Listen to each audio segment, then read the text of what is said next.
those two little nodules on the rifle, and this half semicircle sits over the top of what they call the bayonet cross. Same thing as where the Liam steel bayonets, where the ring goes over the top. That is then attached to the rifle and is screwed on. Here is another little knob that they can adjust for their ranges. There'll be little range markers along here, and they can either have maximum pressure or release some of the pressure. So when the number 36 grenade has a base plate put onto it, you can actually put it down inside. Right. You have a blank round in there, which uses the gas. The gas comes up under pressure. The compression of in the barrel. In the barrel. And then it launches. Prior to putting the grenade in, you pull the pin, and the grenade won't go off because the pressure of the handle on the spring rests on the inside of the cup. Very, very effective weapon.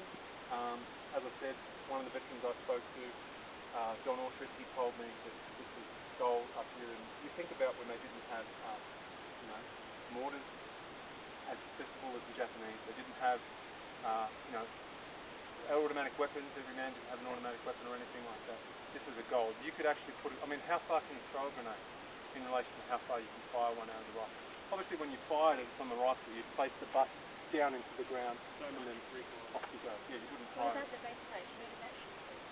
The base plate stays attached to the grenade. And yeah, you'd need one base plate for every grenade. And it becomes part of the shrapnel of the grenade. Very, very And what sort of range did they get? I would say with something like that, you'd probably get in meters, you'd probably get maybe 150 metres. Oh, okay. I had in my head 400 or something like that. So you'd probably get more depending on conditions. But remember, in jungle grounds like this, you're probably firing at ranges of 100 metres.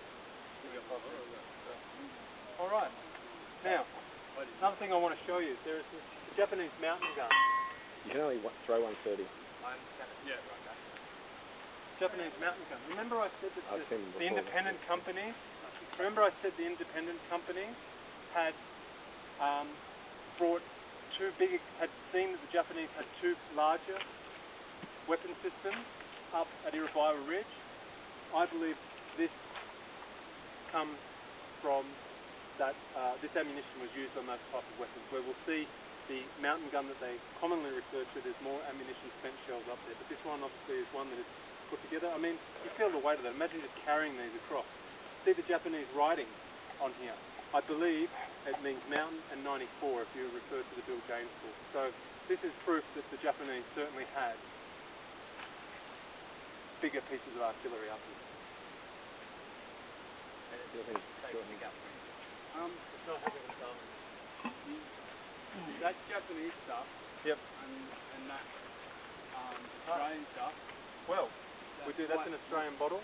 Yeah, and you've got the Australian boot up there.